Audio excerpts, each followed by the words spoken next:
Hola, bienvenidos a esta entrega de la jornada de clausura del año escolar 2020-2021. Porque así fue, el reto que unidos superamos, educación para todos preservando la salud a pesar del COVID-19. Y la llegada de un nuevo gobierno y asumir un Ministerio de Educación de cara al inicio de un año escolar lleno de incertidumbres. Para eso y para muchos retos que vendrían después se requiere mucho valor. Eso tiene el ministro de Educación, Roberto Fulcar, quien junto a un equipo de trabajo no escatimó esfuerzo para asumir una educación a distancia de calidad y con todo lo necesario para seguir renovando la esperanza de toda la comunidad educativa.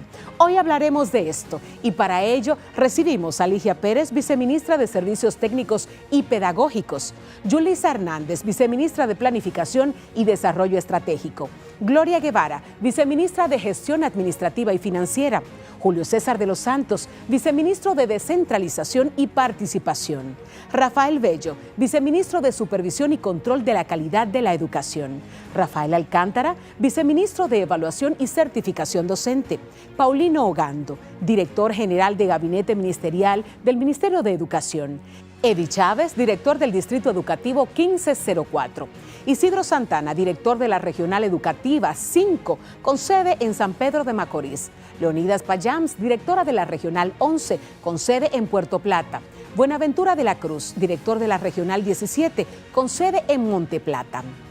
Para moderar este panel recibimos al ministro de Educación, el doctor Roberto Fulcar. Saludos, comunidad educativa, familia, país. Arribamos ahora al panel final de este proceso en el cual hemos estado rindiendo cuentas a la comunidad educativa y al país de lo que ha sido esta hermosa experiencia del año escolar 2020-2021. Hoy vamos a tener un diálogo fluido con el gabinete del Ministerio de Educación para compartir experiencias, lecciones aprendidas, para compartir también los recuerdos, las vicisitudes y también las alegrías de haber podido enfrentar cada situación, cada reto, cada problema, haberle buscado una solución a tiempo y eficaz, y también de haber logrado llegar a este final con un año escolar que podemos resumir como un año complicado, difícil y delicado, pero un año exitoso, lleno de experiencias y de buenas lecciones aprendidas. Saludos, amigos, amigas, compañeros del Gabinete de Educación. Quisiera comenzar con Rafael, el doctor Rafael Bello, viceministro de Supervisión y Control de Calidad de la Educación. Sí, señor. Rafael, esta experiencia que hemos tenido juntos durante este año escolar 2020-2021, ¿te ha tocado andar un poco sonámbulo procurando calidad de la educación en medio un poco de la pandemia del COVID-19? Nosotros habíamos pensado en un plan educativo, pero nunca lo pensamos para COVID y nos tocó con la pandemia. ¿Cómo resumes tu experiencia de trabajar este año escolar junto a tu equipo de supervisión y control de calidad de la educación en medio del COVID-19? Fue, indiscutiblemente, como usted dice, señor ministro, un año complejo con temas de salud, temas educativos, temas de insertar la virtualidad y temas de grabar las clases y llegar. De hecho, mirando el escenario donde se filmó toda esa evidencia pedagógica, es increíble cómo pudimos armar este set que ahora concluimos este año. Pero fue todo un año de buscar creatividad, de pensar cuáles serían los instrumentos mejores para poder llegar a seguir la educación continuadamente y realmente fue un año, desde el punto de vista de la educación, maravilloso. Fue un año excelente, a pesar de toda la pandemia y toda la situación que sucedía, pero fue un año donde vimos las experiencias, vimos los mejores docentes. La verdad que las clases fueron tomadas no solamente por los alumnos, sino por los abuelos, por los tíos. Uno tiene constancia de eso. Realmente fue un año de educación e inmersión. Te decía siempre en nuestras preocupaciones, Rafael, porque Rafael también es médico Rafael trabaja ampliamente los temas de la neurociencia, además de su condición de educador, de pedagogo, de gerente educativo. Es un psicólogo destacado, es un investigador científico de los principales de la República Dominicana. Y en esa condición siempre te preguntaba, Rafael, tengo dos manos, la educación y la preservación de la salud. Tengo que garantizar educación para el pueblo dominicano, para nuestros estudiantes, y tenemos que preservar a la vez la salud. Y eso parecía ante la comunidad nacional como una contradicción.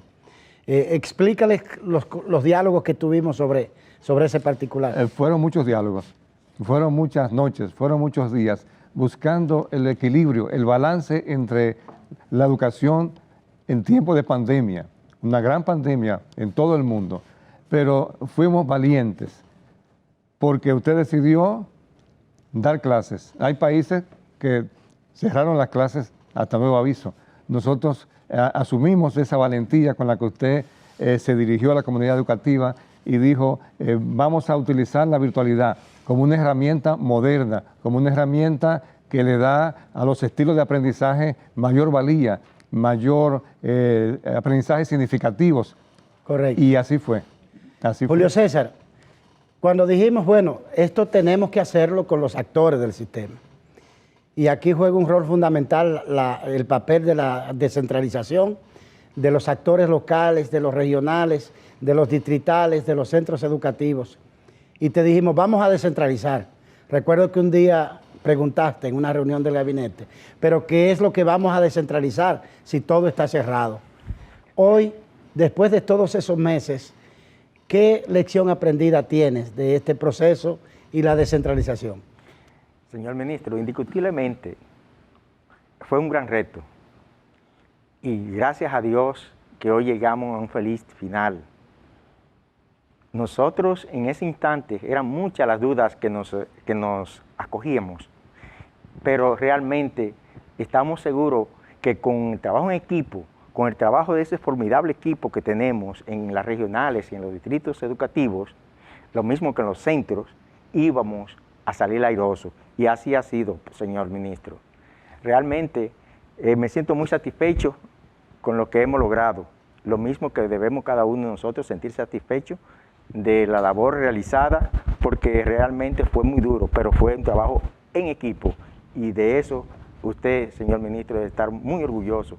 Y también del respaldo que nos dio la sociedad, esas comunidades, esas asociaciones de padres, esas juntas de centros, las juntas de las regionales y de los distritos, y toda esa comunidad organizada, señor ministro, nos dieron el triunfo.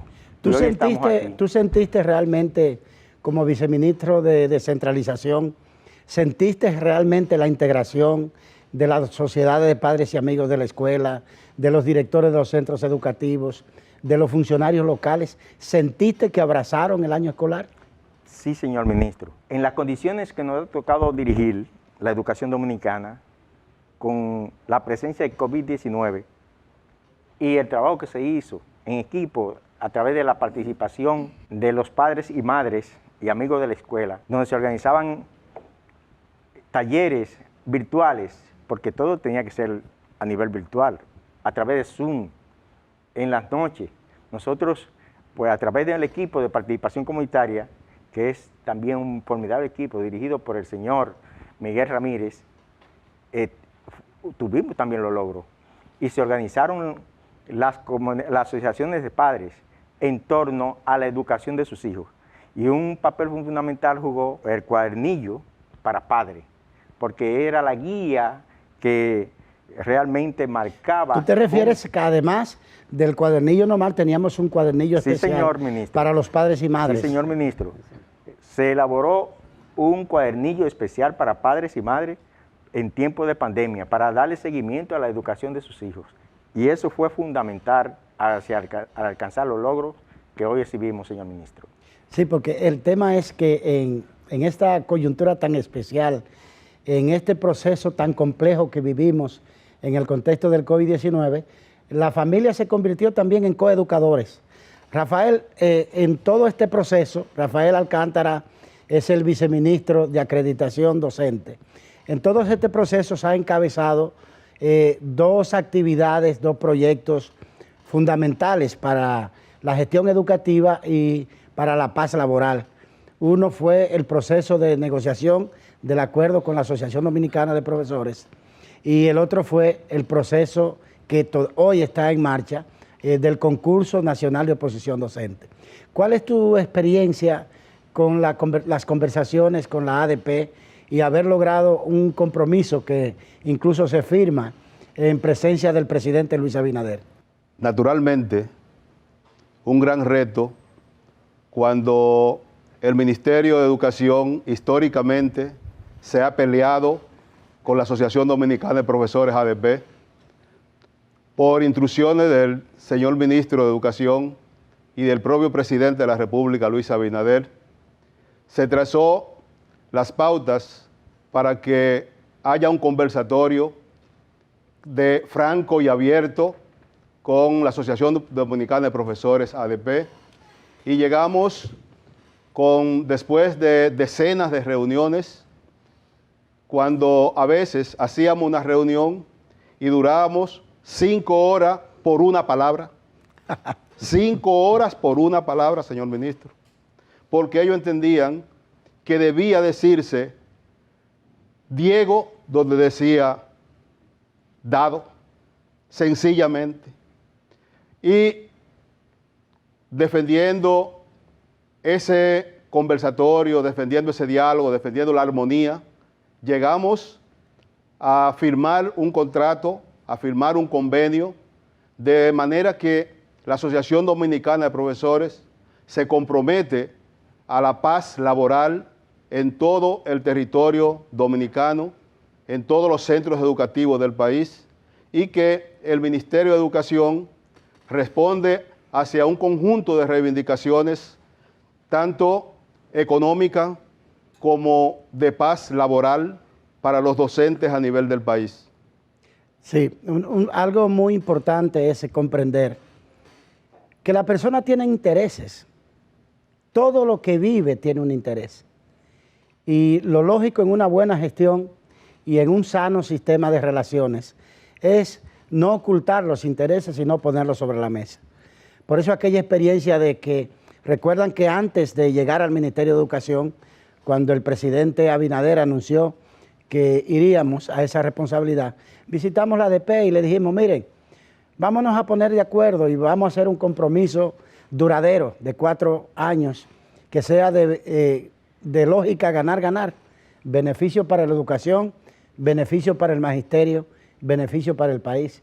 Y esa es una experiencia única en la historia de la educación del país, porque cada acuerdo anterior, como dices, Rafael, fue el producto de una lucha, de un enfrentamiento, de pérdida de clases. Sin embargo, ahora lo hemos hecho sin un escándalo, sin una bulla, con una discusión madura y serena. Y como parte también de ese compromiso, es un fuerte componente institucional en la recuperación del imperio de la ley y de la norma, con el concurso de oposición docente que estamos llevando a cabo. Y será bueno, Rafael, que compartas, así en breve síntesis, un resumen de los principales elementos contentivos del concurso y de la orden departamental que lo rige. El concurso de oposición va marchando de manera exitosa. Debo decir que hoy cerramos la inscripción después de un tiempo. El registro, digamos. El registro de postulantes, y que eso conllevó todo un mes.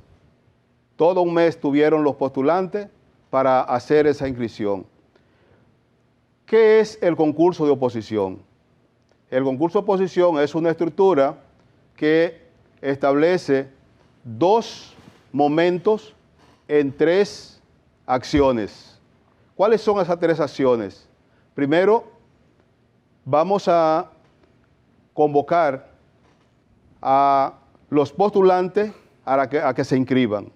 Segundo, vamos a convocar a los postulantes a tomar las pruebas. Y tercero, esos postulantes que ganaron el concurso, entonces entrarán al sistema educativo, que es lo que está planteando la ley, que se entra a través del concurso de oposición. Serán contratados por el Ministerio de Educación conforme a las vacantes que tiene disponible el Ministerio de Educación en la actualidad. Correcto. El concurso tiene vigencia de 1 año, ¿no? Con vigencia de 1 año. Correcto. Bueno, es un poco recuperar el imperio de la norma, porque se convirtió en norma ingresar personal docente al Ministerio de Educación a través de los contratos. Y el concurso dejó de existir y la norma fue el contrato. Volvemos al imperio de la ley y ahora será el concurso de oposición. Yulisa Hernández es nuestra viceministra encargada de planificación y desarrollo educativo. Y probablemente en su labor encontramos una de las principales contradicciones entre el COVID y la vida. Yulisa, ¿cómo hablar de planificación en el contexto de una pandemia? Pero sobre todo, ¿cómo hablar de planificación en el contexto de los desconocidos, sin experiencias previas, sin un libro que consultar, sin un consultor que contratar? ¿Cómo podemos hablar de una eficaz planificación en un contexto de lo desconocido? A eso súmele una pequeña cosita, el desafío de ser excelentes por el pueblo, por el gobierno, en la persona del presidente, y por un ministro que no conoce otro parámetro que no sea la excelencia. O sea, que era hacerlo todo y hacerlo muy bien, con transparencia y con eficacia. Ciertamente, señor ministro, yo creo que más que un desafío, fue una enorme oportunidad para nosotros como equipo, porque no solamente teníamos la responsabilidad de abordar el hoy y abordarlo con la pandemia sobre lo desconocido y sobre ese temor de la población. Y para lograr que este éxito que hoy podemos compartir como nación fuese una realidad, teníamos también que contar con esa legitimidad del pueblo. El pueblo tenía que comprar esta apuesta innovadora, y yo creo que sí, que lo logramos. El modelo recogía tantas cosas, no dejamos nada fuera, que la gente poco a poco fue asumiendo este modelo, y ahora yo creo que tenemos en cada familia un promotor de este nuevo modelo educativo. Algo que es muy satisfactorio, pero este era el hoy, era abordar la pandemia. Pero la pandemia, y usted nos ha educado, nos ha ayudado a aprender, la pandemia no era la normalidad, era la excepción. Todo lo que hicimos también, porque nosotros tenemos un jefe que es muy particular, mis compañeros lo saben, él entiende que uno es casi que mago, entonces, aparte, todo lo que hicimos tenía que tributar al nuevo modelo educativo al que estamos apostando, por eficiencia, por un tema de financiamiento y por tiempos. Y planificar el mediano y el largo plazo en medio de todo esto, ministra, de verdad que ninguno de los que estamos aquí hoy presentes y los que nos están viendo en su casa va a volver a ser la misma persona. Esto nos transformó a todos. Yo creo que nos hizo mejores seres humanos. Tuvo mucho que ver con su capacidad de liderazgo y lo digo con mucha humildad. No es un acto de reconocimiento a la persona. Es a esa capacidad de sacar lo mejor de cada quien, que como maestro usted tiene que emular.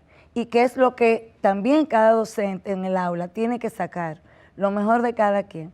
Entonces, planificamos, yo creo que hay muchas novedades que en su momento el ministerio con una data fuerte, robusta, va a poder compartir, no solo con la sociedad dominicana, porque con mucha humildad podemos también decir que nuestro modelo educativo ha llamado la atención de los países de la región. Y eso para nosotros como dominicanos es parte de una marca país que también es marca educación. ¿Y qué te deja de experiencia todo este sistema de relaciones que hemos llevado con los organismos internacionales y con los organismos de cooperación en el campo de la educación, así como con la sociedad civil local? Mire, la experiencia definitivamente viene como de muchas vías. Pero hay algo que usted también comparte mucho con nosotros. Todo el mundo tiene visiones, intereses, pasiones, y saberlo colocar respetando competencias, roles y responsabilidades permite concertar esas salidas y construirlas de manera conjunta. La relación con los organismos internacionales, con la sociedad civil, definitivamente la sinergia que logró el Estado Dominicano a través del Ministerio de Educación, montado sobre una ola, señores, quizás el proceso más desafiante de demanda social que ha abordado la República Dominicana en los últimos 50 años fue ese pacto por la educación, esa demanda. Y eso fue lograble, pero con el mismo gremio, doctor, poder concertar en la diferencia y colocar el país por encima de todo, yo creo que es un aprendizaje de que hasta en las crisis cada quien puede dar lo mejor de sí, de poner Yulisa, actitudes y apostar al país. Si miras hacia atrás, ¿qué fue lo más duro que te tocó? Bueno, doctor, nosotros también perdimos personas. O sea, aquí de los viceministros, 4 tuvimos COVID, ¿no? El ministro tuvo COVID. En intensivo estuvo el doctor Bello, o sea, el jefe de gabinete también. Pero nosotros también perdimos. Sí.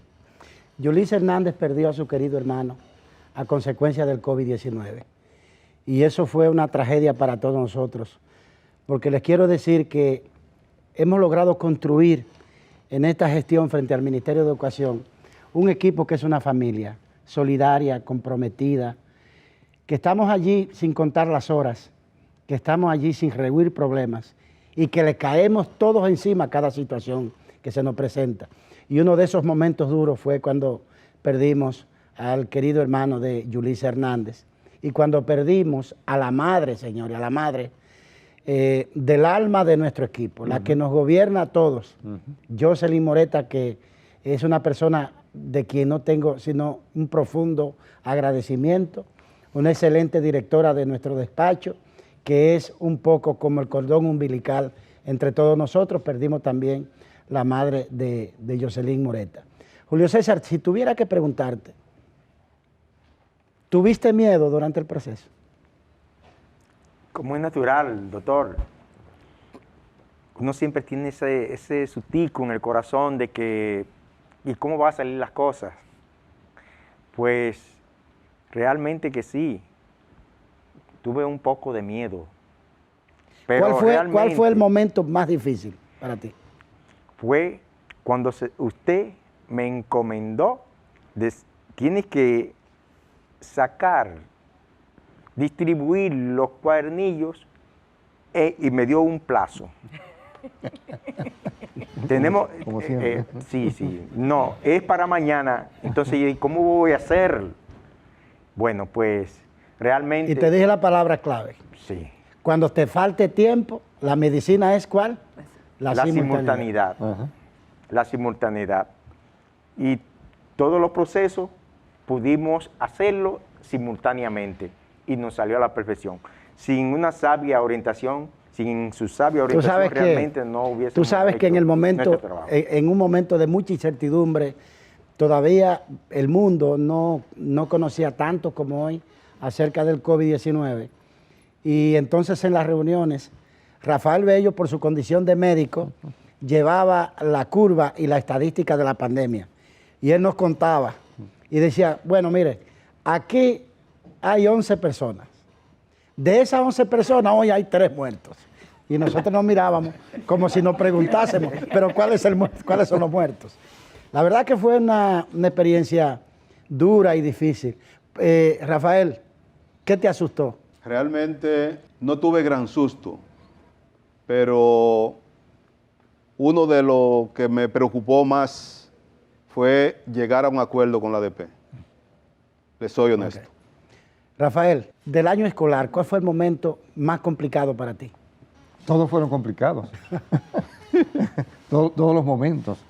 Pero sin sus sabias orientaciones, mire, la educación no hubiera salido. ¿Y qué decía Ivette, tu esposa, cuando llegaba de madrugada? ¿Qué iba a pasar en el país? ¿Cómo en las cosas? O sea, no entendía nada, pero me daba soporte y en las noches, tarde, entonces me cuidaba. Es una experiencia imposible de narrar en tan poco tiempo, inolvidable, contundente, pero además yo sentía cómo crecíamos humanamente. socialmente, colectivamente, profesionalmente, técnicamente. Y recuerda que siempre decía, Yulisa, ni una sola actividad que no tribute al propósito estratégico. Esto que hacemos a consecuencia del COVID, procuremos que se siembre sobre los pilares del modelo educativo que impulsamos. Vamos a hacer una pausa y volvemos en breve.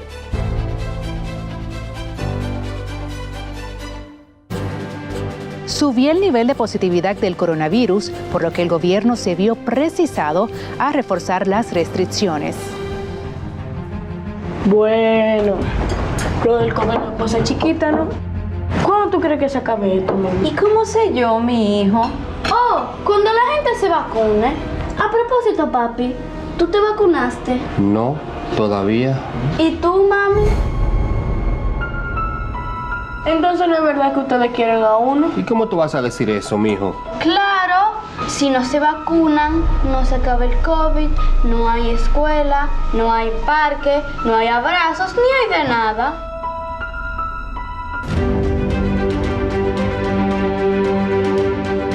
Nos vacunamos por mi familia y por nosotros mismos.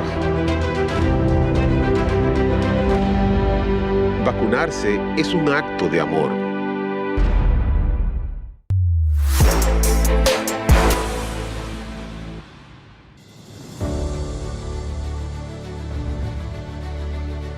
Continuamos, amigos, con esta conversación en el último de los 10 paneles de la conclusión del año escolar 2020-2021, en este caso con los integrantes del gabinete del Ministerio de Educación. Gloria Guevara es nuestra viceministra de Asuntos Financieros y Administrativos. Gloria, ¿cuál fue tu mayor reto en este año escolar como viceministra? Nuestro mayor reto desde el viceministerio fue el día que usted decidió declinar la posición de presidente del comité de compras. A fecha de hoy todavía el cuerpo se me eriza en vista de que ese día estábamos reunidos todo el gabinete y recuerdo como ahora le dije, doctor, tiene que irse. Y usted me preguntó por qué. Tiene ahora mismo un proceso de apertura de licitación pública nacional para la adquisición de unos chillers. Y usted me dijo, no, párese, váyase, que usted es la que asume la posición. Ese día yo dije, Dios mío, esta es una responsabilidad que me está entregando el ministro de Educación, por lo que nosotros desde el viceministerio, no solo yo, porque si digo que lo hago sola le voy a hablar mentira, pero cuento con el equipo de apoyo del mismo viceministerio y del comité de compra, que nos colabora en la revisión constante de línea por línea, página por página, comparación por comparación de cada uno de los pliegos que se prepara desde el viceministerio. También recibimos la ayuda del órgano rector externo, que siempre que observa cualquier situación dentro de los pliegos nos los observa y nosotros procedemos humildemente a realizar las correcciones del lugar. Hay una imagen de televisión y en redes sociales de uno de los procesos que se estaban llevando a cabo en el Centro Olímpico, y tú apareces con un micrófono cantando unos números. ¿Qué era lo que hacías ahí? Doctor. Yo pregunté, ¿pero ella es locutora o qué? No, me declararon artista, mucho mejor aún. Bueno, esos procesos de licitación, principalmente lo del Estadio Olímpico, donde en esos 3 procesos que realizamos allá, el primero fue la adquisición de equipos tecnológicos dirigidos a MIPYMES. A grandes empresas, perdón. En este primer proceso nosotros tuvimos una presencia de 136 oferentes. En la apertura de los sobres, por retórica de la misma ley, tenemos que leer la presentación de la oferta. En la presentación de la oferta es donde el oferente expresa por cuál slot va a licitar. Y un cambio tan dramático, tan abismal, con procesos anteriores, en lo que regularmente ganaban 3, 2, 4 empresas, y ahora en todos esos procesos de este año escolar, fueron los procesos para adquirir los bienes y servicios del año escolar, se hicieron unas 259 adjudicaciones. Sí, señor. ¿Sientes orgullo por ese proceso? Me siento sumamente orgullosa y con la satisfacción del deber cumplido. Fue un momento, si recuerda a quienes estuvieron presentes, la viceministra de Planificación y el director de gabinete, ese día llegué a mi casa a las 5 de la mañana, recibiendo las ofertas del proceso de rehabilitación de las 570 escuelas. Tuve que ir al ministerio a despachar parte del día a día y me marché al Estadio Olímpico a eso de la 1 de la tarde. Cuando llegué, me aplaudieron. ¿Por qué me aplaudieron? Mire, no lo sé, pero me aplaudieron desde que llegué. Tomé mi micrófono de nuevo, ahí habían 372 oferentes ese día. Qué bien. ¿Sentiste miedo?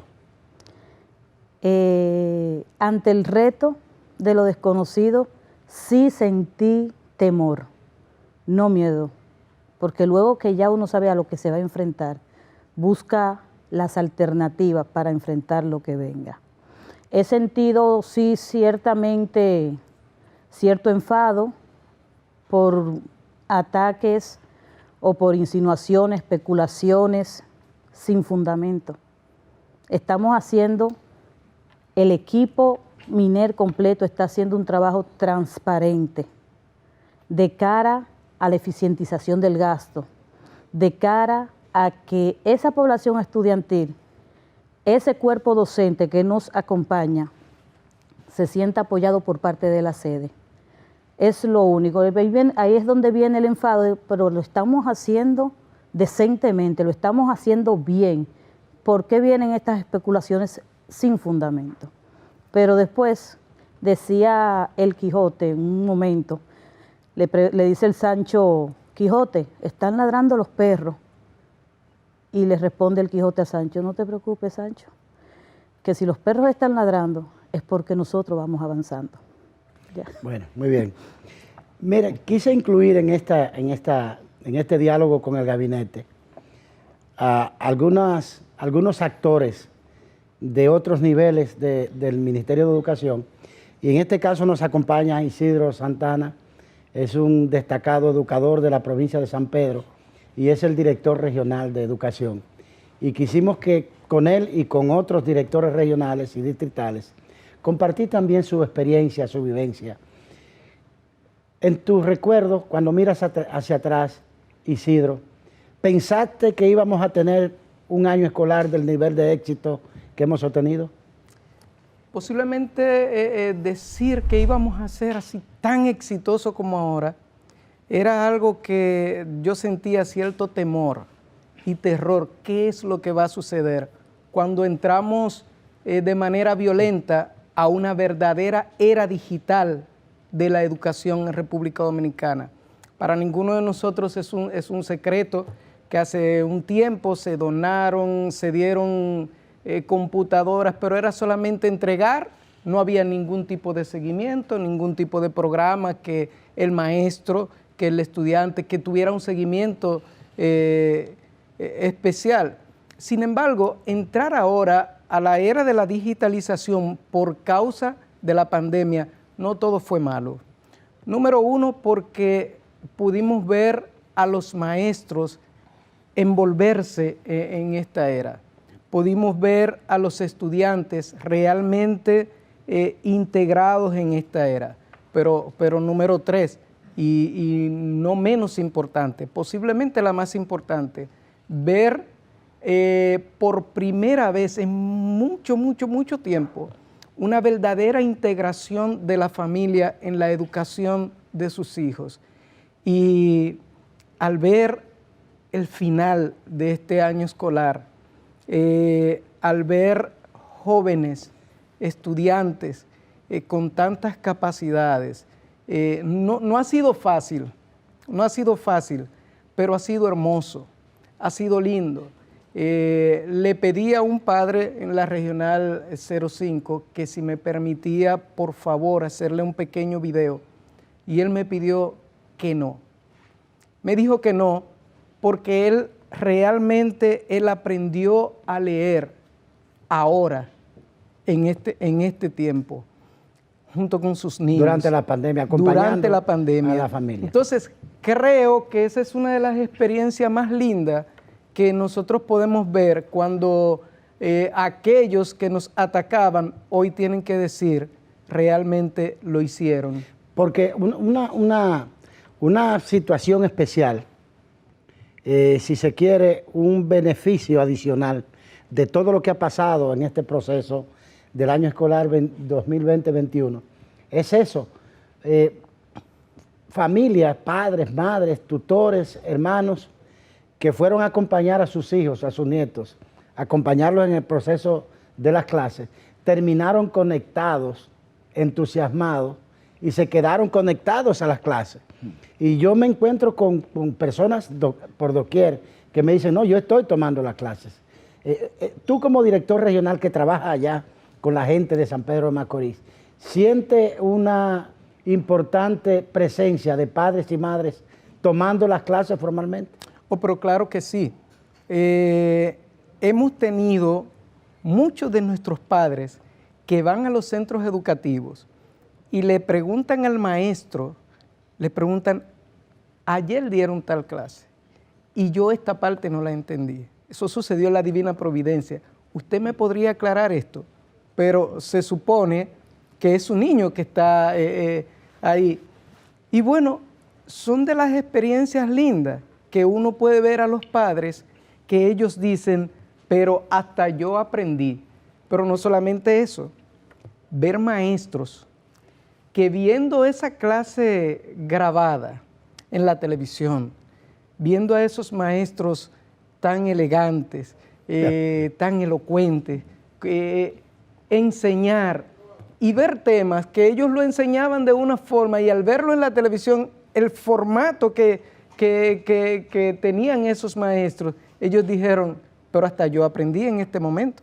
Entonces yo creo que este plan, Educación para Todos Preservando la Salud, el reto, el riesgo de esa idea que muchos posiblemente señalaron como politicista, pero no entendían que lo peor que le podía pasar a la República Dominicana era perder un año escolar. Correcto. Ligia Pérez Peña es nuestra viceministra de Servicios Técnicos Pedagógicos. Y cuando comenzamos en agosto 16 en el Ministerio de Educación y comenzamos a formular el plan de educación para todos, preservando la salud, yo dije, Ligia, ¿qué vamos a hacer con el currículum del tamaño de una torre que tenemos en la República Dominicana, lleno de intrascendencias? ¿Qué vamos a hacer con eso en tiempo de pandemia, cuando debemos aprovechar al máximo el tiempo? Y quiero decir que en ese viceministerio hemos tenido un equipo trabajador, decidido y comprometido. Ligia, ¿qué fue lo peor de hacer la educación, la práctica educativa? De construir saberes, de desarrollar competencias. ¿Qué fue lo más difícil para ustedes en este contexto? Bueno, saludos ante todo. Fíjese, ministro, la verdad que fueron tantos retos y no digamos a partir del 16 de agosto, el reto inició antes, porque desde la transición, que fue muy breve, que fue apenas de un mes y unos días, nosotros estábamos ya preocupados y ocupados en ver cómo iba a iniciar ese año escolar y cómo íbamos a desarrollar ese año escolar en medio de una pandemia, pero también asumiendo un nuevo gobierno.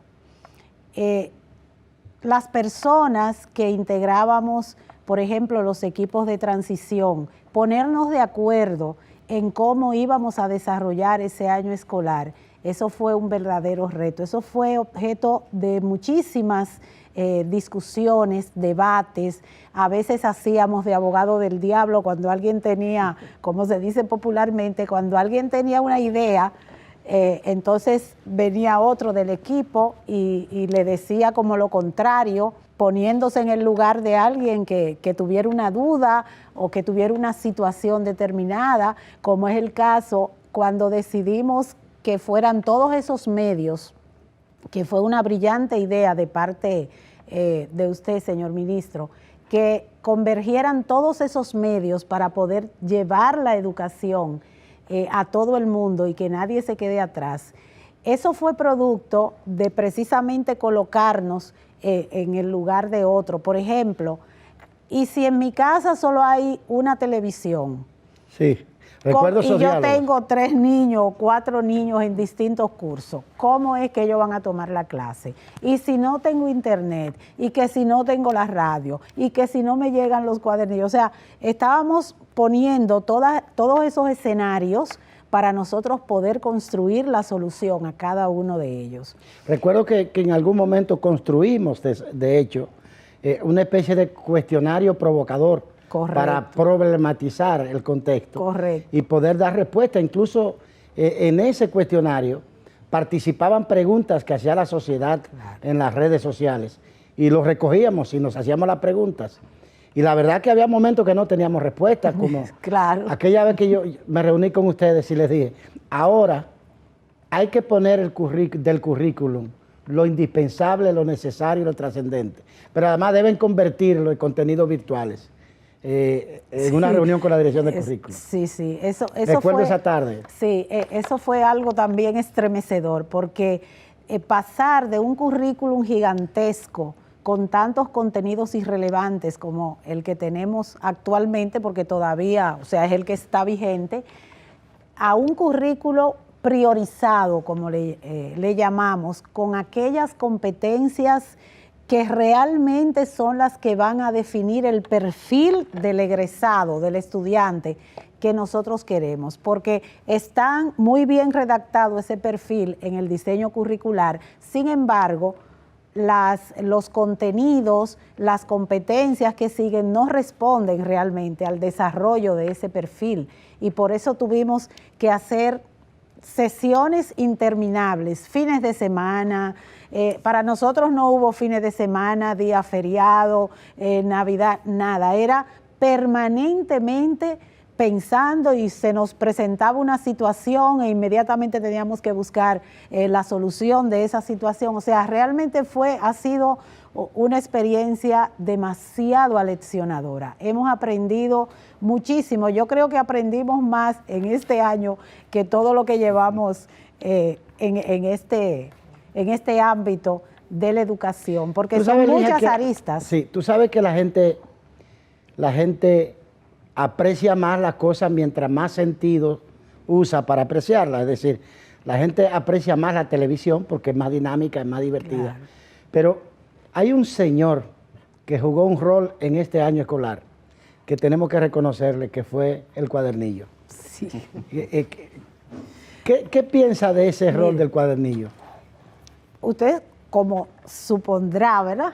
Eso fue otro batallar, porque primero teníamos que priorizar el currículo para saber cómo íbamos a construir ese cuadernillo, bajo el enfoque de competencia realmente. Déjeme decirle que los libros que habían hasta el momento no respondían a ese diseño curricular. Entonces era como partir de cero, porque si hubiésemos tenido textos que realmente respondieran al enfoque de competencias, hubiese sido más fácil, pero tuvimos que construir desde cero esos cuadernillos, y eso fue un trabajo de todos los equipos, los directores de los niveles, la dirección de currículo, los subsistemas especial, porque también teníamos que pensar en la inclusión, teníamos que pensar en esos estudiantes que tienen algún tipo de discapacidad, cómo le íbamos a llevar la educación a ellos también. Eso fue otro gran reto.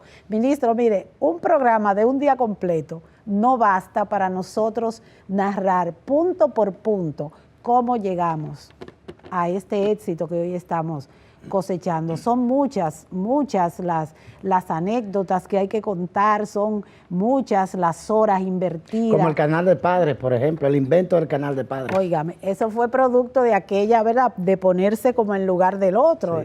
Sí. Esos padres iletrados cómo van a orientar a sus hijos, porque los cuadernillos son una guía al mismo tiempo para padres, son para los estudiantes, pero están dirigidos a que los padres lo lean y el cuadernillo le dice cómo ellos van a llevar cómo ellos van a orientar a sus hijos para que hagan esas actividades que están planteadas en el cuadernillo. Cuando te ibas a tu casa, Ligia, de noche, porque quiero dejar constancia aquí, de que toda la noche como a las 11 yo despechaba el personal y lo dejaba libre para que descansaran. El resto de la noche libre, sí. No puedes negarme eso, ¿verdad? No, claro. Se pueden tomar el resto de la noche libre. Correcto. 12 de la noche. Cuando te ibas a la casa, ibas en la calle a la casa, ¿qué pensaba de todo eso? Bueno, yo a veces decía, papá Dios, pero ¿qué fue lo que yo te hice? Porque, ¿qué fue? Así no es. Porque es que de verdad, pero mire, más que eso, es la satisfacción cada día que uno lograba buscarle salida a una situación. Eso ya hacía olvidar todo lo demás. Y nosotros teníamos retos y situaciones todos los días. Y todos los días construíamos la solución de esa situación. Entonces, aunque uno se pasara el día trabajando cansado, uno se iba a la casa ya a seguir trabajando, porque también todavía los mensajes que no pude leer y todo eso, ¿verdad? Pero uno se iba con esa satisfacción de haber conseguido la solución de esas situaciones que se nos presentaron ese día y pidiéndole a Dios que al otro día, si se presentaban otras situaciones, que también nos permitiera, nos diera luz para buscar esas soluciones. Y yo quiero decirle, ministro, al llegar al ministerio con un equipo que si bien nos conocíamos, ¿verdad?, anteriormente, no habíamos tenido la oportunidad, a muchos no los conocíamos, la mayoría sí, pero no habíamos tenido la oportunidad de interactuar juntos en una empresa, o sea, una empresa como esta, sobre todo la empresa educativa. No habíamos tenido la oportunidad de hacerlo y yo todavía no salgo de mi asombro de ver esa compenetración y esa sinergia que se dio en ese equipo, no solo a nivel de nosotros como viceministros, con los directores, con el director del gabinete, etcétera, sino también a nivel de ese equipo entre sí, por ejemplo, en el Viceministerio Técnico Pedagógico, como esos directores de todas las áreas, la señora Francisca de Orientación y Psicología, todos, y Lucía de educación especial, los de adultos, los de los niveles, es esa compenetración de ellos y los equipos de ellos. O sea, se formó un gran equipo con un nivel de compromiso, porque es lo único que pudo haber logrado esa sinergia, ese nivel de compromiso y de querer hacerlo bien y de querer que se salvara realmente el año escolar. Como dice la canción, saber que se puede y querer que se pueda. Y querer que se pueda. Paulino Gando es el director del gabinete del Ministerio de Educación. Y entonces él llegaba ya con la mascarilla. Y envuelto en su mascarilla, yo le miraba la frente, que era lo único que no se cubría. Y yo le preguntaba, ¿tú estás molesto, contento o aburrido? Porque uno no sabía. Y él me dice, un poquito de todo, ministro. Paulino, llegamos un grupo de personas y teníamos el reto de construirnos en equipo, construir eso en un equipo o en una organización que aprende durante el proceso en la marcha. ¿Cuál es tu experiencia en esa construcción de ese equipo que, como dice Ligia, lleno de sinergia, de compromiso, de compañerismo que hemos logrado? En ese camino de año escolar, ¿cuál es tu experiencia en la construcción de ese equipo del gabinete del MINER? Ministro, gracias por la oportunidad de que podamos en este momento contarles al país cómo logramos, cómo fue que llegamos, ¿verdad?, a este feliz término. Yo diría que el desafío inició ya cuando el presidente de la República había anunciado la designación de de usted hacia el frente del Ministerio de Educación. Ahí empezamos ya a entender que había algo por delante, que teníamos que dedicarle energías, tiempo. Y cuando estábamos en ese momento ya de la planificación de un año escolar que se había anunciado que iniciaba el 24 de agosto, es decir, nosotros llegamos el 16, pero ya el ministro anterior había anunciado que el 24 de agosto se iniciaba el nuevo año escolar. Y nosotros no encontrábamos cómo dar una respuesta a eso, es decir, cómo en tan pocos días podíamos organizar un año escolar en medio de una pandemia. Y la tarea quizá más importante que usted me asignó fue la de conformar en medio de lo que sería la planificación, en la transición, la planificación de un nuevo año escolar en medio de la pandemia, fue darme la tarea de coordinar una mesa técnica que diseñara un plan de cómo, utilizando medios, podíamos montar el año escolar. La verdad es que lo más difícil, siempre que el ministro asigna una tarea, que a veces son tareas muy nuevas, hay este problema, ¿cuál solución vamos a buscar? Uno empieza, como que enciende el radar y empieza a pensar en los antecedentes, donde hay un antecedente que tú puedas consultar. Y que un poco, o un experto. O un experto, es decir... No había expertos en educación con COVID. Lo más difícil en ese momento era diseñar ese plan sin tener antecedentes. Un poco me llegó a la mente, hacían unos años, de 2003, 2008, que yo había estudiado educación a distancia, currículo y nuevas tecnologías en la Universidad de Educación a Distancia de Madrid, España, y me puse a pensar en las famosas mega universidades, que principalmente estaba la Open University de Inglaterra, la UOC, la Universidad de Educación a Distancia de Cataluña, por tener algunas referencias, la propia UNED, y eran universidades que tenían más de 400.000 alumnos, entre 400.000 y 900.000 alumnos. Todavía en ese entonces no llegaban al millón, pero sí eran mega universidades de educación a distancia.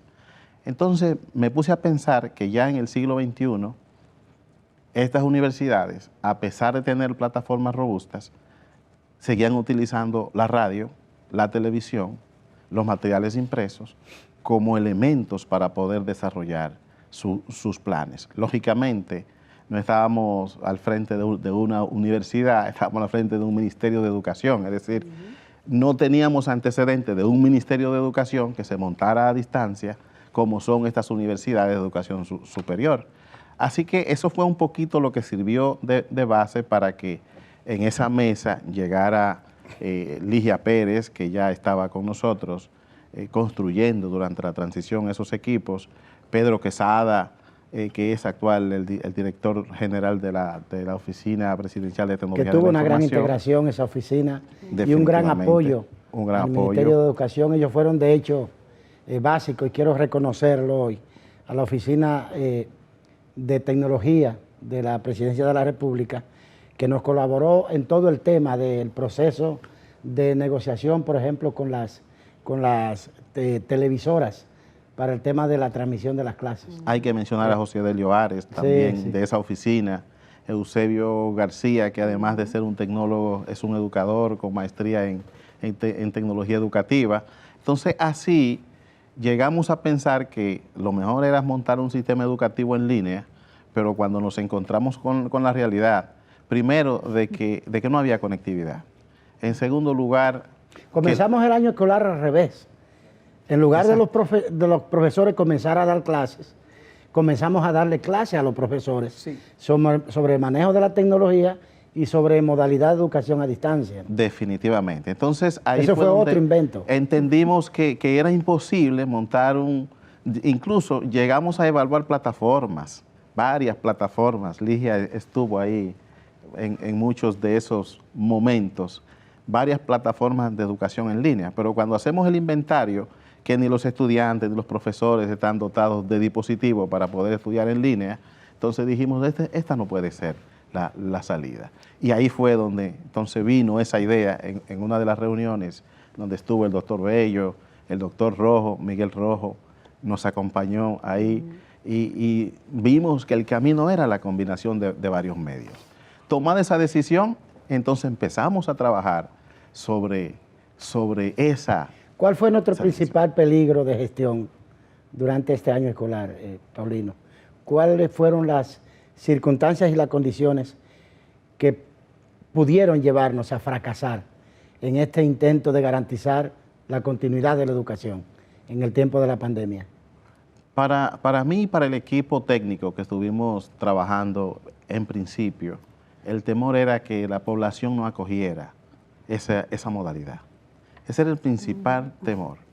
De ahí fue que surgió esa encuesta a los padres para que ellos opinaran si preferían un año presencial, si lo preferían semipresencial. Y para medir su disposición de contribuir. Exactamente, eso nos dio una luz, de por dónde teníamos que ir, todas las consultas que se organizaron con la sociedad civil, con los organismos internacionales, todo eso nos dio luz para decir, este es el camino. Y entonces el miedo se fue despejando y en el transcurso del desarrollo ¿Cuándo del viste año, que las cosas estaban más o menos claras? esa encuesta fue uno de los puntos que más me tranquilizó. Después, posteriormente, esa corriente que se armó ya con UNICEF, con el PNUD, aquí con Educa y todas, Inicia y todos estos organismos, que también vieron esa posibilidad viable. Yo sé que el recuerdo que usted andaba mostrando en todos esos escenarios, la situación, las ideas que teníamos, enriqueciendo esas ideas. Y entonces eso nos fue, como que nos trajo la confianza. Anduvimos tocando puertas como predicadores, vendiendo un sueño, vendiendo una ilusión, vendiendo una esperanza, convenciendo de que sí era posible. Y fue posible. Vamos a volver en breve con este conversatorio.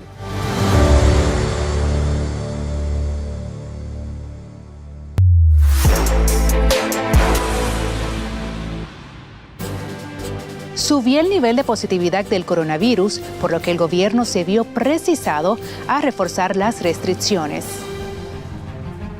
Bueno, lo del comer la cosa chiquita, ¿no?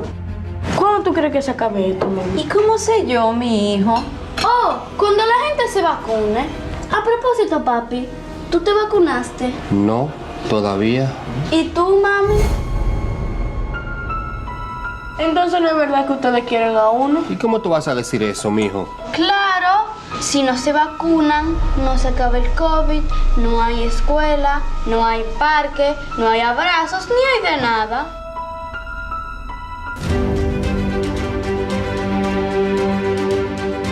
Nos vacunamos por mi familia y por nosotros mismos. Vacunarse es un acto de amor.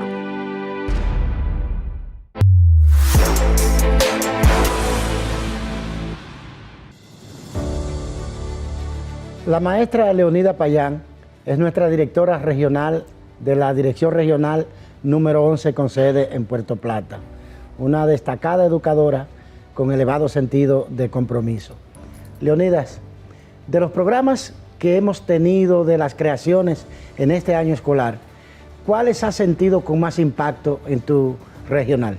Para poder contar esta experiencia de lo que ha sido el año escolar, como dice, así fue, obviamente hay que destacar, yo no lo puedo dejar pasar por alto. Yo le felicito a usted, señor ministro, y a todo su gabinete, porque por primera vez en este país y otros países se ha creado en medio de una pandemia lo que es un plan llamado Plan Educación para Todos, preservando la salud.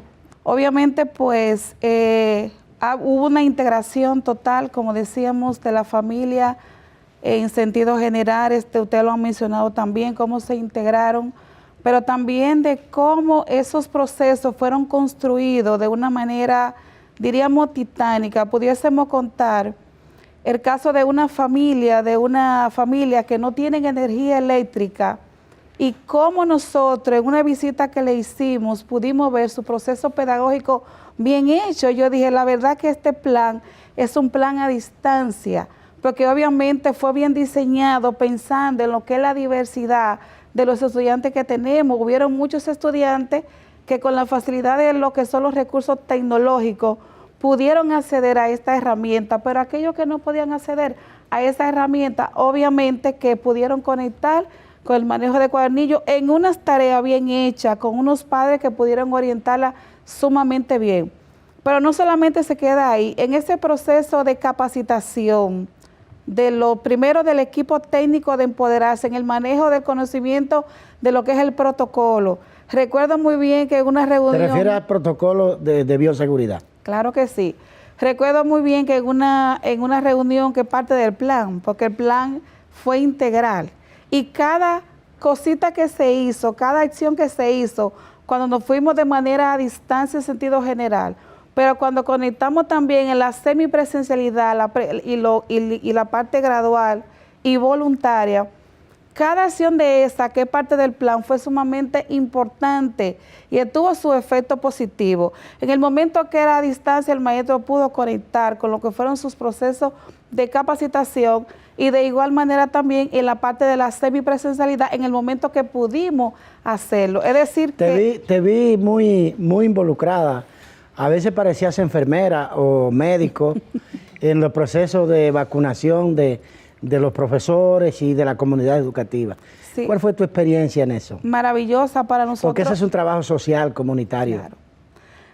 Obviamente para nosotros fue muy emocionante poderlos hacer, poder acompañar a las familias, a la comunidad, a las autoridades en este proceso. Todavía estamos nosotros inmersos, porque como nosotros vamos para una clase presencial, obviamente en esta fase hemos agilizado el proceso, pero de igual manera en todo ese proceso anterior, para que los docentes estén en las escuelas y que estén vacunados, de igual manera hicimos lo que fue el apoyo de una manera activa para que los docentes se vacunaran, y realmente tenemos escaso, diríamos en un nivel muy disminuido, lo que fue quizá aquello que por algún asunto de un sistema de creencia no temporaron a llamado, pero sí los docentes están vacunados, y esto es parte importante, que obviamente se sensibilizaran y entendieran que esto es un tema de seguridad, de salud, y que ellos son agentes importantes en este proceso para que los chicos, cuando lleguen a las escuelas y la familia también,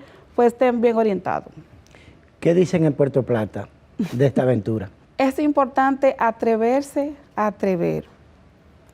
Y decían en Puerto Plata, porque tengo que decir las cosas como son, decían, te aseguro que ese plan va a funcionar. Primero, por dos razones importantes. El ministro Furcal es un ministro de ministros. Tengo que decir la cosa como la dijeron. Pero de igual manera, el ministro no va a inventar con algo que no pueda prosperar. Entonces, la comunidad de Puerto Plata lo ha valorado, lo ha visto bueno, ha entendido que realmente ha sido funcional. Le puedo contar también como una experiencia importante, que nosotros en Puerto Plata creamos lo que fue una mesa técnica de apoyo al plan Educación para Todos, preservando la salud. Esa mesa técnica estaban integradas las autoridades, están integradas miembros de la Junta Regional, personas de la sociedad civil organizada, estudiantes, directores, docentes. Recuerdo que en una ocasión Yulisa nos decía, cuenten esa experiencia para que otros quizá la puedan asumir, porque es importante, porque en esa mesa técnica vimos realmente lo que fueron las fortalezas, pero vimos también cuáles fueron esas debilidades que producto de una mesa técnica pudiésemos ver, partiendo de esos procesos de acompañamiento que hicieron nuestros equipos técnicos, y que obviamente pues le buscábamos inmediatamente la respuesta, la intervención. Es decir, que ha sido una experiencia maravillosa para Puerto Plata. Y de todo lo que hiciste por tus estudiantes, ¿qué es lo que más te llena el corazón? A mí me llena el corazón saber, como decía mi colega, que la pandemia no fue todo malo. La parte de tener una clase a distancia y tener a unos estudiantes en la casa con su padre, fortaleció, porque así yo lo puedo apreciar como psicóloga, como terapeuta, lo que fueron las relaciones psicoafectivas de las familias. Familia emocionalmente distante. Entonces, una pandemia que te lleva a una cercanía para que las familias sean más funcionales en una sociedad que demanda. Si tenemos chicos saludables, tenemos familias saludables y tenemos una escuela más estable. Cuando comenzamos el proceso de retorno gradual a las aulas, Monteplata fue una de las provincias donde comenzamos. Tenemos a Buenaventura con nosotros, que es nuestro director de la Dirección Regional 17 de Monteplata. Y ahí implementamos varios programas. ¿Cuáles tú crees, Buenaventura, que fueron de los programas de más impacto en tu comunidad educativa? Primeramente agradecer ser parte de su equipo, que es el equipo que ha llevado el cambio a la educación de la República Dominicana. El programa que más ha impactado en la provincia de Monteplata fue el mantenimiento correctivo. Los centros educativos de la provincia de Monteplata estaban abandonados por más de 15 y 20 años. Centros que muchos de ellos tenían más de 5, 6, 7 años sin tener agua potable. Y gracias al mantenimiento correctivo, a ese programa que usted ordenó ejecutar, fue posible intervenir 260 planteles de los 291 planteles que tiene la provincia de Monteplata.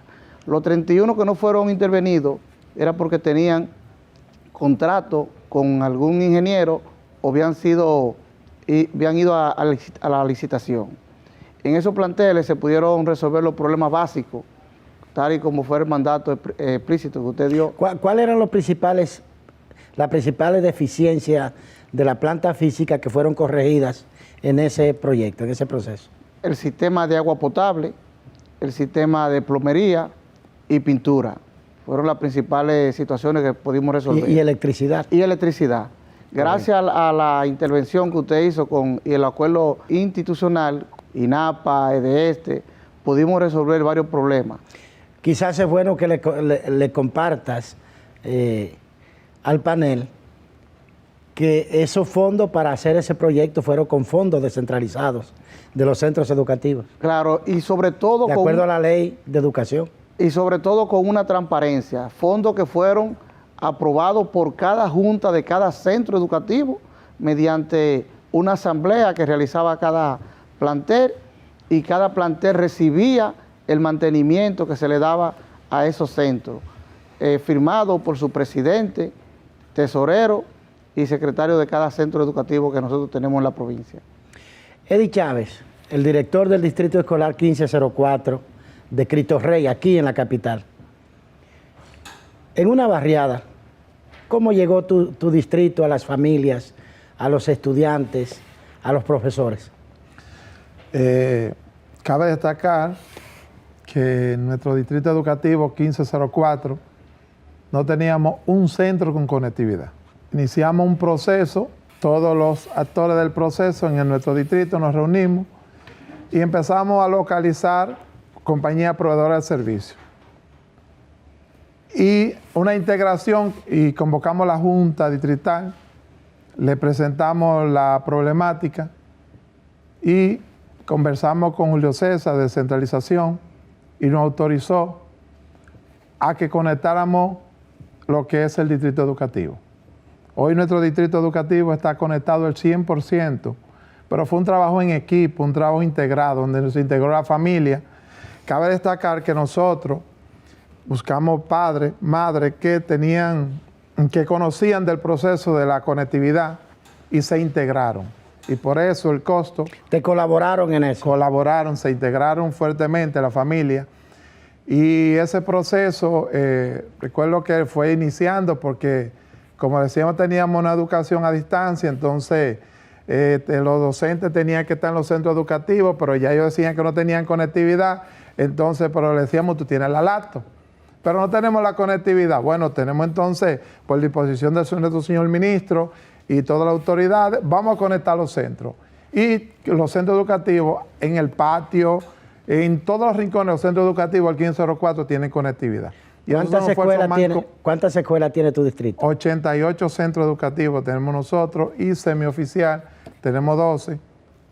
Y todo ese proceso, y cabe destacar que esos centros semioficial y lo público y todo, todos están trabajando de manera a distancia y los docentes desde el centro educativo en cada aula.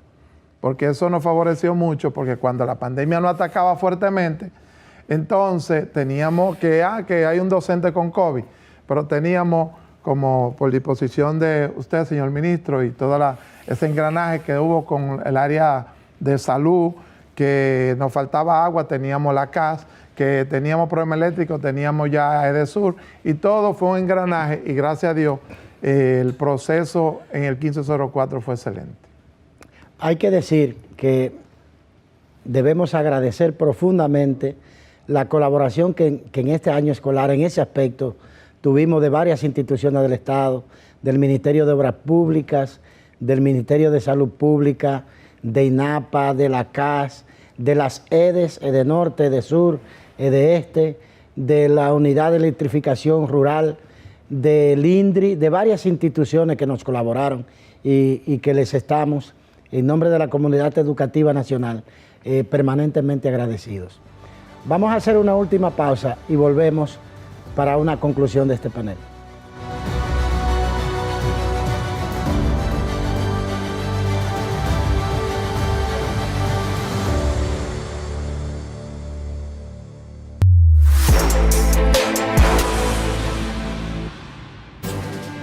Subió el nivel de positividad del coronavirus, por lo que el gobierno se vio precisado a reforzar las restricciones.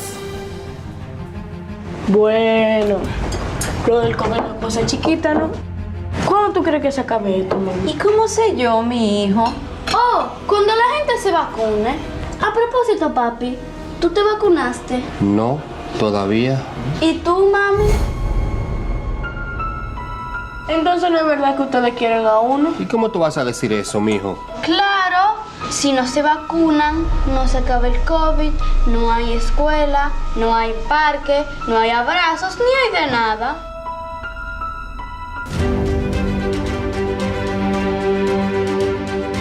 Nos vacunamos por mi familia y por nosotros mismos. Vacunarse es un acto de amor.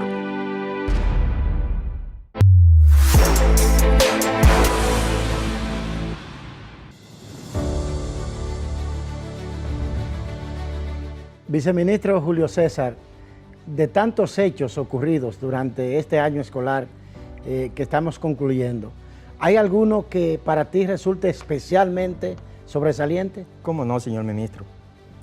Aquel hecho de que se anunciara como un propósito de nuestra gestión que los bachilleres graduados conozcan el himno nacional y se lo aprendan completo.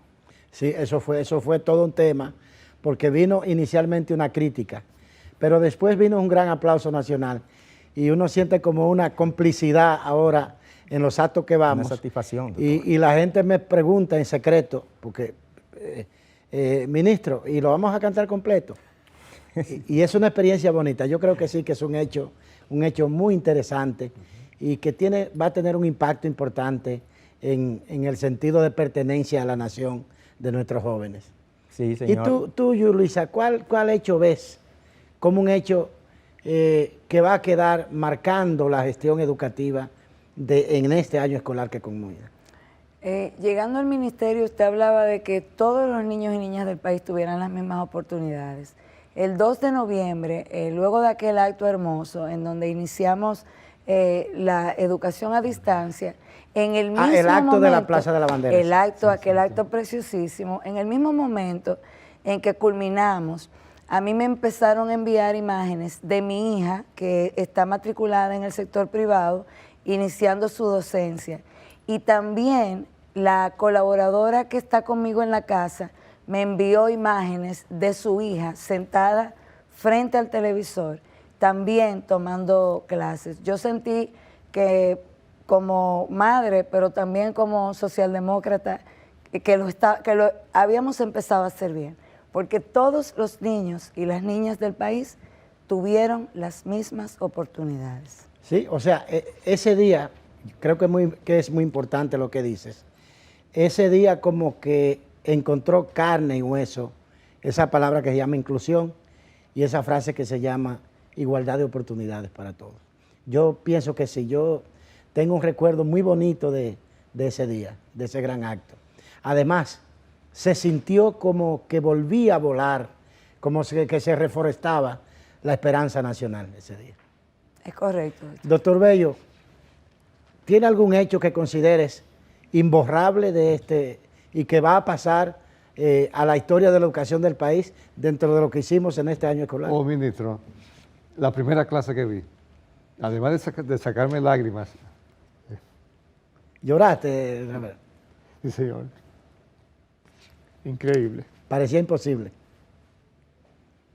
Así fue. Sabes que mucha gente lloró. Y yo nunca olvido que me preguntaron en una universidad de dónde había importado los profesores que estaban dando esas clases. Yo dije, no son importados. Son de aquí. Y no tienen que ser importados. Este país tiene capital humano esperando una oportunidad. Y usted rescató la dignidad del docente. Así, se recuperó la autoestima, Rafael. Mucha gente lloró igual que tú ese día. Muchos lloramos ese día de emoción. Muy bien. Rafael, un hecho que consideres sobresaliente, que piensas que será imborrable para la comunidad educativa y para ti. Para mí, el hecho que marca la diferencia en la educación dominicana y en el país es la dotación a través del gobierno y del Ministerio de Educación de un equipo tecnológico para cada docente y para cada estudiante del país, no importa del barrio, del campo, de la montaña, donde se encuentre ese estudiante, tiene un equipo tecnológico para ver su clase, tanto a nivel virtual como a nivel documentaciones tecnológicas y de multimedia que le asigna el Ministerio de Educación. Mira, el más reciente acto de entrega de dispositivos tecnológicos a los estudiantes lo hicimos en Cotuí. Y estaba el señor presidente Luis Abinader acompañándonos allí, que se ha integrado como un militante de primera línea de esta causa.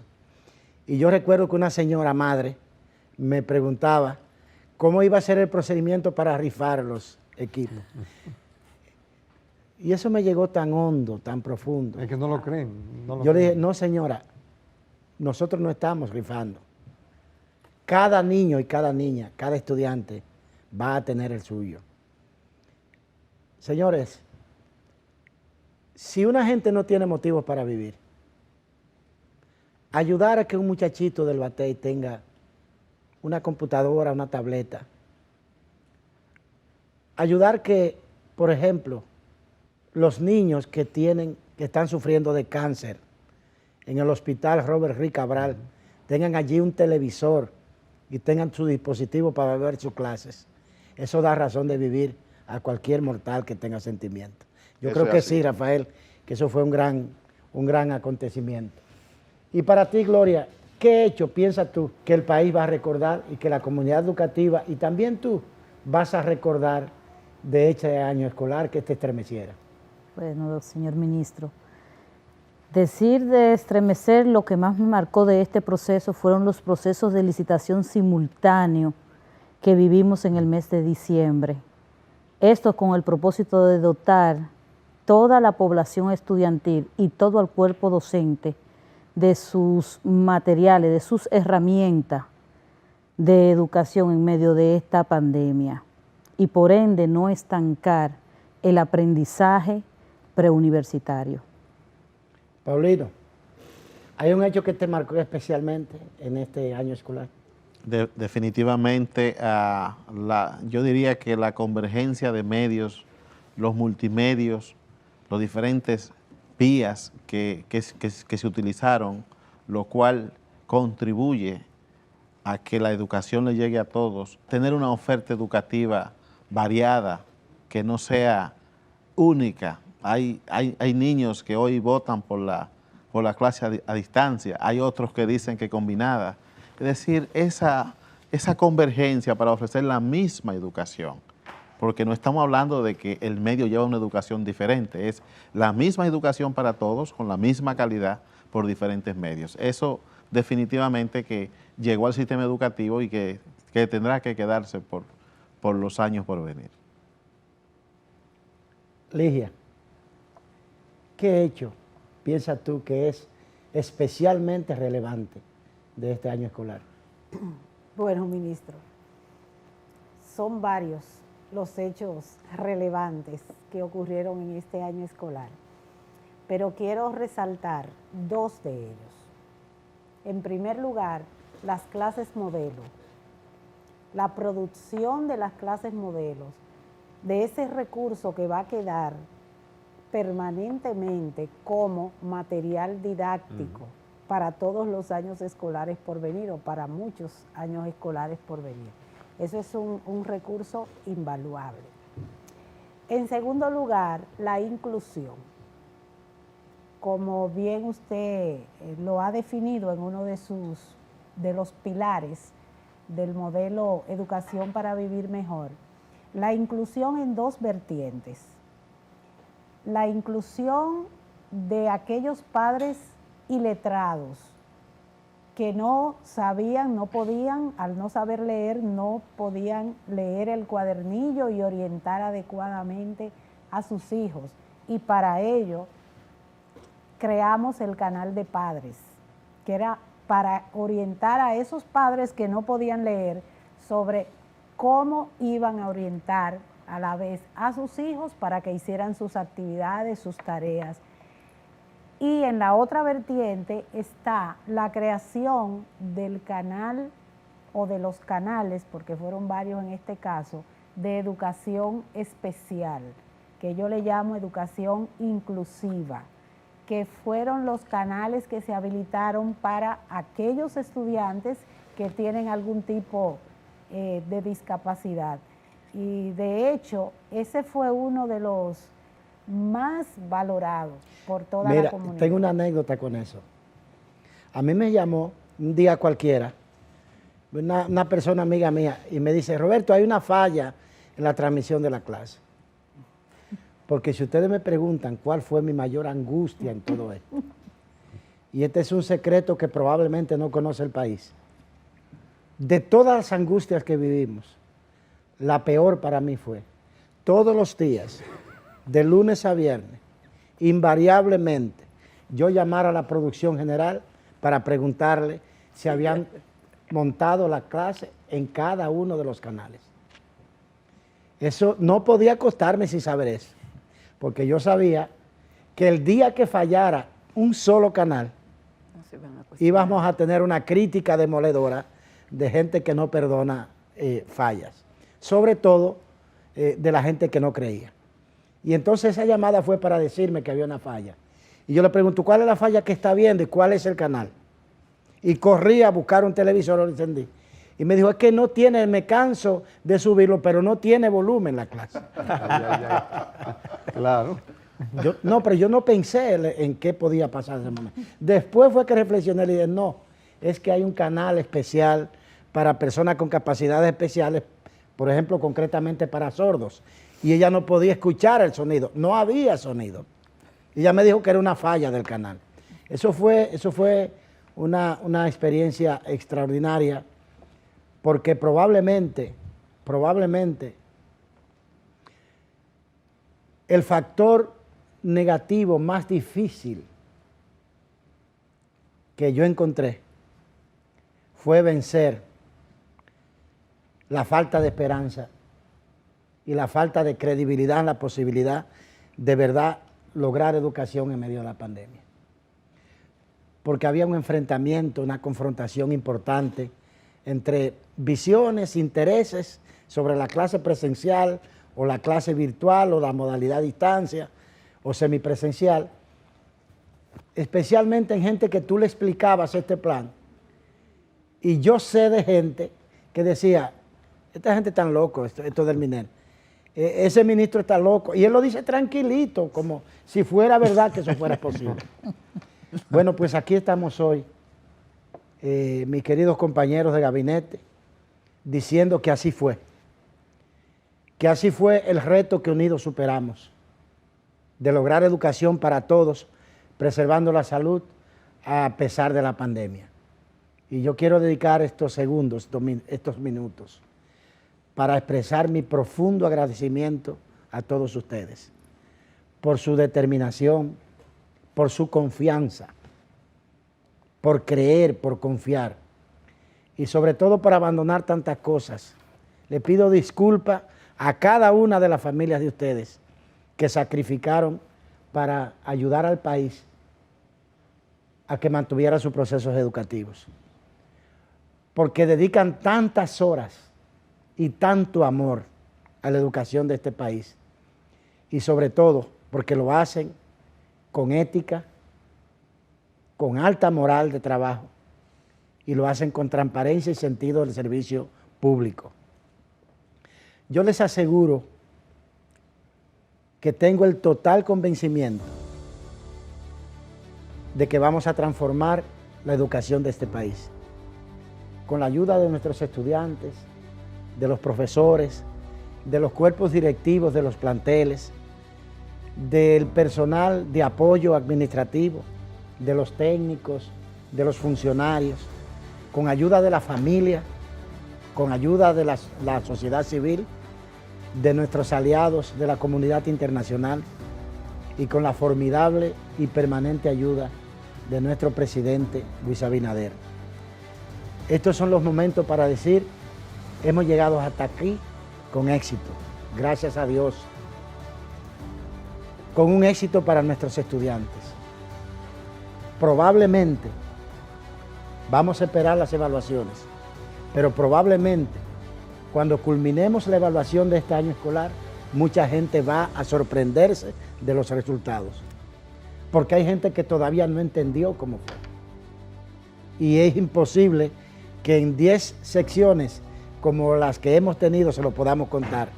Esto es para contarlo en muchos libros, en muchos años de comunicación permanente, pero sobre todo esto lo va a narrar la nueva generación de estudiantes que empezó el año pasado y que continúa este año.